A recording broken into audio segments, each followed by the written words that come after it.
Alors, bienvenue à tous pour cette troisième séance de journée d'études arméniennes.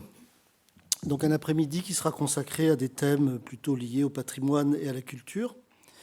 Donc, nos participants, je vais les présenter. Je vais leur rappeler tout de suite qu'ils ont 20 minutes. Et théoriquement, ils doivent s'y tenir. On va voir.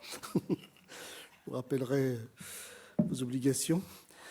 Alors, à ma droite, Aychen Sönmez, qui a soutenu sa thèse il y a très peu de temps, en fait, il y a quelques mois, à Paris 8, qui est lié, donc rattaché à Paris 8 et à l'IFEA, à Istanbul, l'Institut d'études anatoliennes, et qui va nous parler de l'itinéraire du théâtre arménien ottoman au XIXe siècle. Je vous laisse imaginer de quel itinéraire il s'agit. C'est tout à fait passionnant, d'ailleurs. À ma gauche, Armand Martinossian, doctorant à l'Université de Strasbourg, c'est ça, J'ai vu que vous étiez rattaché à deux équipes, en fait. À la Sorbonne également, oui. C'est pour ça. Direction à la Sorbonne. Très bien. Et alors vous, c'est beaucoup plus un sujet d'histoire, marchand itinérant, médiation culturelle et accès au savoir, le rôle des Arméniens dans la transmission des connaissances locales aux voyageurs britanniques, c'est précis, traversant le Caucase au XIXe. Vous allez nous expliquer pourquoi les voyageurs britanniques plutôt que d'autres. Ça nous intrigue. Et puis, Tatev Thomas, masterante à... Alors, je me permets de corriger, c'est Tatev, le prénom, voilà. Ah oui, j'ai mal écrit. Tatev Thomas, très bien, masterante à l'INALCO. Vous êtes en arménien, enfin, je suppose en études arméniennes. Alors, je suis actuellement en Master 2 à l'INALCO en LLCA arménien. Oui. Et je suis également titulaire d'un master en littérature comparée à la Sorbonne, Université, oui, c'est ça. Très bien. Ça vous a donné quelques outils de réflexion. D'analyse, de méthodologie notamment, exactement. Alors vous avez un intitulé un peu complexe, je vais le lire. C'est le moins qu'on puisse dire. Quand écouter, c'est répondre, ça c'est très beau, vers une approche éco-poétique et linguistique du vivant dans les chants traditionnels calendaires français et arméniens. C'est bien ça. Très mystérieux. Bon, en tout cas, voilà, je donne la parole pour commencer à Aychen. Je remercie chaleureusement l'INALCO et la Société des études arméniennes pour l'organisation de cette journée d'études. C'est un plaisir d'être parmi vous aujourd'hui. Je vais vous présenter quelques éléments issus de ma recherche doctorat. Je vais vous présenter ma thèse. Ma thèse porte sur le théâtre arménien ottoman au XIXe siècle. Je me suis particulièrement intéressée de sa diffusion géographique, à ses circulations et sa mémoire. Pourquoi j'ai choisi d'étudier le théâtre arménien? En fait, parce que j'aime beaucoup le théâtre, c'est la raison, c'est le premier, et aussi c'est un intérêt très très personnel. Et en étudiant l'histoire du théâtre moderne dans l'Empire ottoman et en Turquie, j'ai constaté que les Arméniens ont été des acteurs essentiels, parfois même fondateurs. Mais ce théâtre n'était pas seulement une forme artistique, c'était aussi un espace d'expression publique, un outil pour faire circuler des idées, un acteur de la modernité. Et surtout au XIXe siècle, il remplissait aussi une mission éducative. Quand on regarde le théâtre arménien à Istanbul, on peut y lire les grands débats du XIXe siècle. L'occidentalisation, l'urbanisation, la modernité, l'ottomanisme, les nationalismes, les féminismes, les socialismes, les sécularisations. Toutes ces discussions se reflétaient sur la scène. Le théâtre était un espace où des tensions, des alliances et des clivages de la société se jouaient. C'est pourquoi c'est un domaine très riche, interdisciplinaire et passionnant à étudier. Le théâtre jouait un rôle particulier dans l'éveil des Arméniens ottomans. Ce n'était pas seulement un art, mais aussi un laboratoire de pensée et de culture. Et cela ne concernait pas seulement la communauté arménienne, mais aussi d'autres communautés de l'Empire, je veux dire l'Empire ottoman. Le théâtre est ainsi devenu un outil à la fois artistique et intellectuel, un outil qui a participé à l'éveil culturel de l'Empire ottoman en général. Dans mon travail, j'ai défini le théâtre comme une forme de soft power, la puissance douce, dans le contexte ottoman, un instrument de persuasion et de dialogue. Je l'ai vu aussi comme une chambre où le cœur et l'esprit s'affrontaient, les batailles de cœur et d'esprit. Mon étude se concentrait sur les périodes jusqu'à la Première Guerre mondiale. Pendant cette période, le théâtre arménien ottoman s'est développé grâce à la coopération continue de certains acteurs. J'ai étudié des fondateurs, la deuxième génération qui l'a suivi et les territoires où le théâtre s'est diffusé. Je n'ai pas commencé ce travail dans le but d'écrire une histoire nationale du théâtre. Ce qui m'intéresse, c'était de comprendre comment une forme artistique se propage à travers des réseaux. Et cette approche m'a amené vers une forme de représentation transnationale. Et je passe... Oui. Donc, et maintenant, j'aimerais vous parler des acteurs fondateurs de ce théâtre. Quand on recherche et savoir qui a fondé le théâtre arménien ottoman, un nom revient souvent dans les sources, les Arméniens catholiques ottomans installés à Venise. En 1717, sur l'île Saint-Lazare sur Brazar, à Venise, une congrégation catholique arménienne appelée les Mekhitaristes a été fondée. Son fondateur, Mekhitar Sebastatsi, venait d'Anatolie, plus précisément de la ville Sivas et Sepastia. Ce groupe n'a pas seulement construit un monastère, ils ont fondé un véritable laboratoire de pensée et de culture. Ils sont à l'origine de l'éveil intellectuel arménien, le Zartong, et leur activité ne s'est pas limitée à la religion ou à la littérature, ils ont aussi été très actifs dans le domaine du théâtre.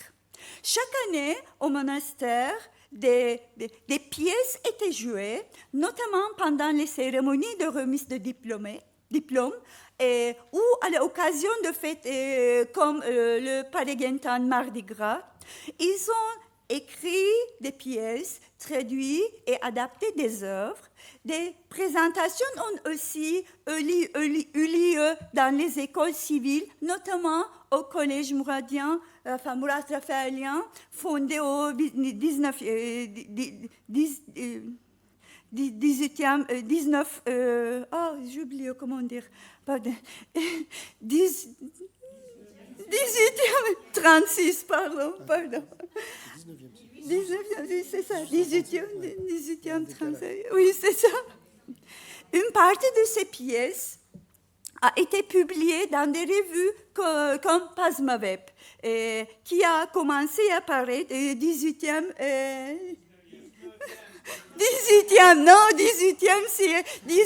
33 cette fois, 40 et 33. Une partie de ces pièces a été publiée dans les revues, comme j'avais dit, Pasmaweb, mais ces textes ne sont pas restés à Venise. Ils sont circulés dans les écoles arméniennes, les associations et les presses communautaires. Les écoles nouvellement créées et les journaux locaux ont montré un grand intérêt pour le théâtre. Ici,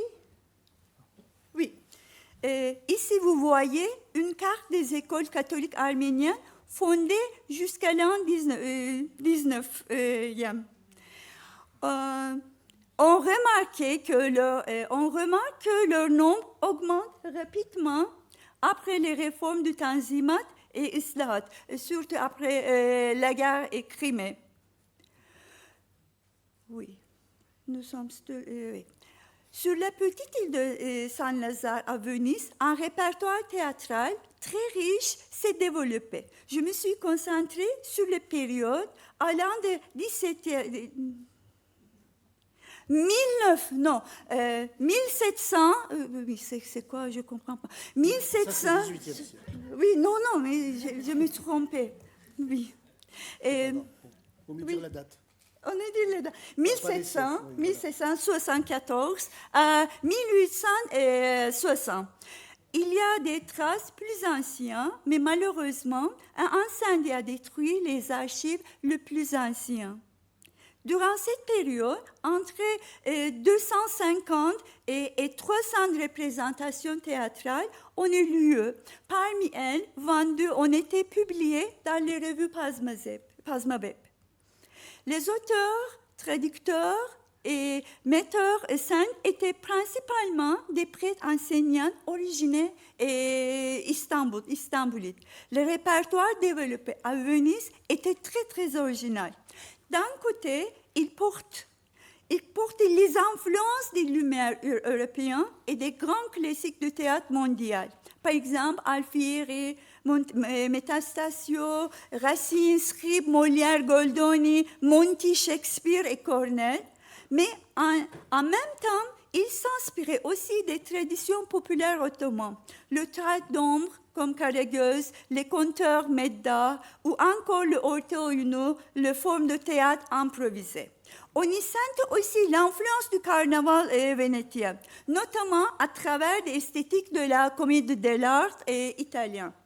Tous ces éléments réunis ont donné naissance à un style théâtral à la fois ottoman et européen. Les personnages de pièces reflétaient la diversité d'Istanbul.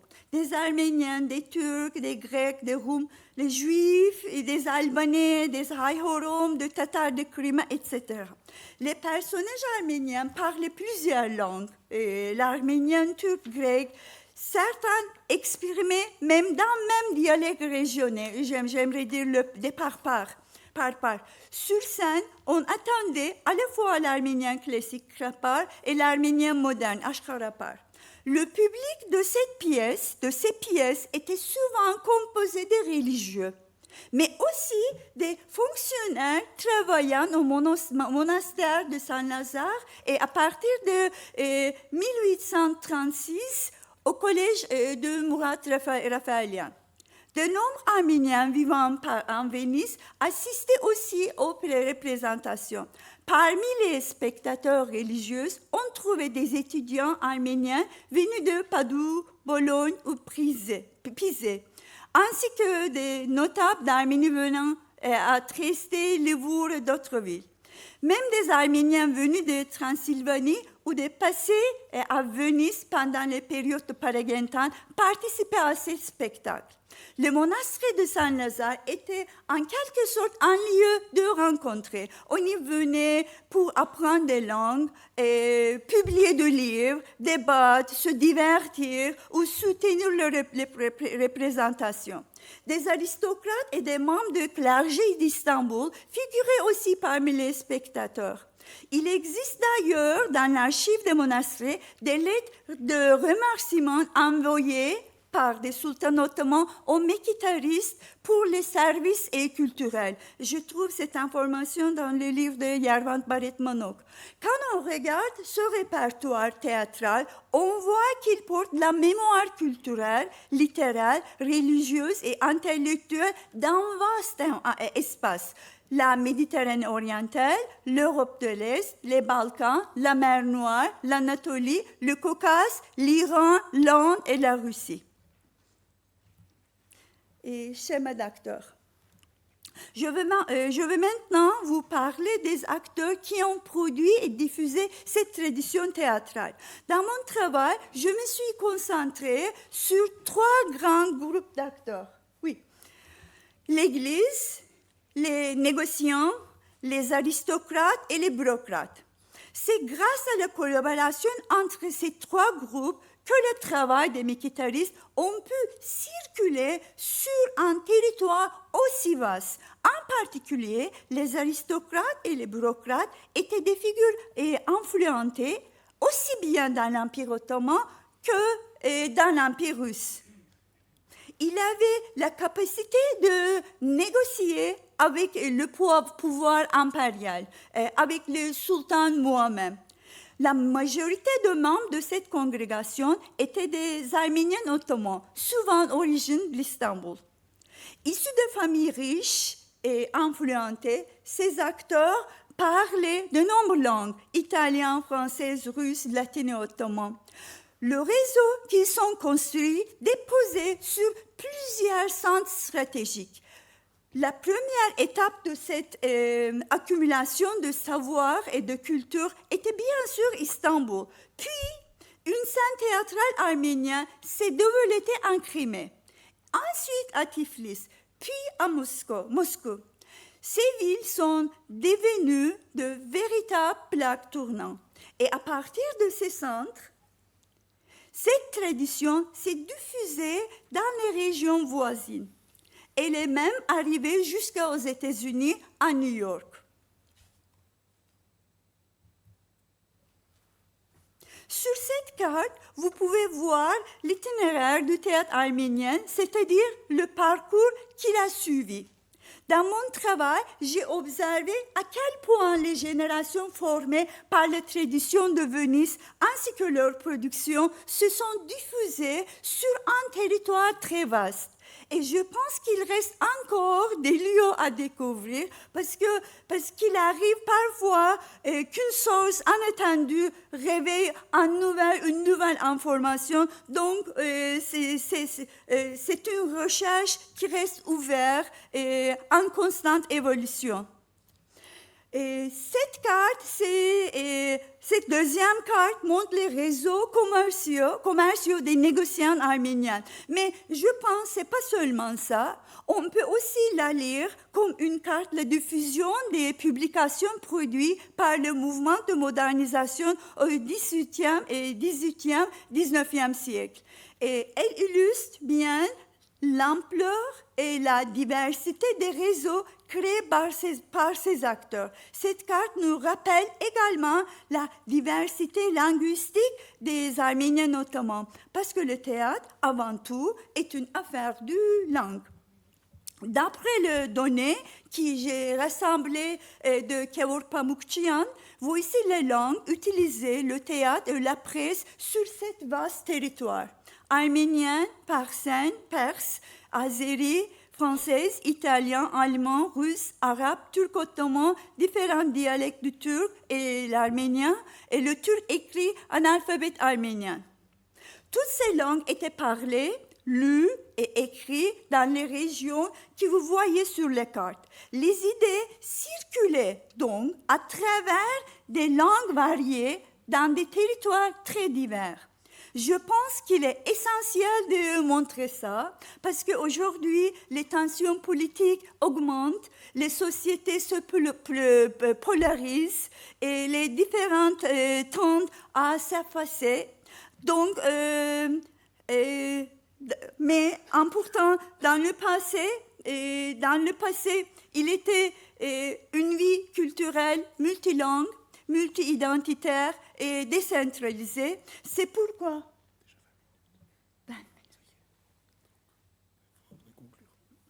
D'accord. 20 minutes, un seul minute. D'accord.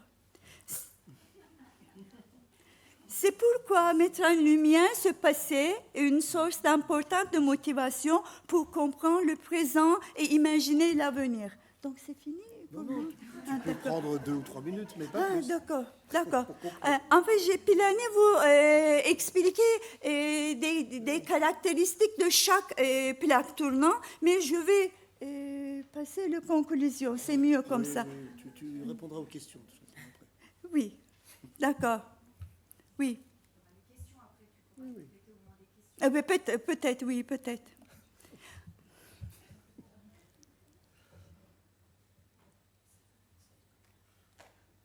J'arrive.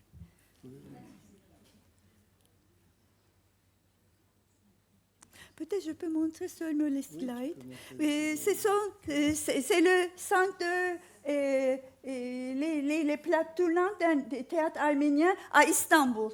Et ce sont les institutions en vert. Et l'autre, ce sont les deux centres de théâtre à Istanbul, Gedikpaşa et Beyoğlu. il y a Malte Linguiste, toutes les pièces, les affiches. Et aussi, je le trouve sur Claude Moutafian, le saga, Archak 2. C'est un répertoire créé en Venise. Mais après, en Crimée, Narbe a écrit son propre version. Et cette version a circulé à l'Europe de l'Est. Donc, on peut voir tous les répertoires de Venise et circuler partout. Surtout Caucase du Sud, Europe de l'Est, et Méditerranée et Mer Noire. C'est comme ça? Peut-être c'est mieux comme ça. Oui, c'est l'itinéraire des acteurs ottomans partout, leur tournée. Et c'est pour Siranouche. D'accord. Oh, moi, je suis désolée parce que normalement, il faut parler seulement 20 minutes. Je le connais, mais oui, il y a un problème peut-être. Je parle.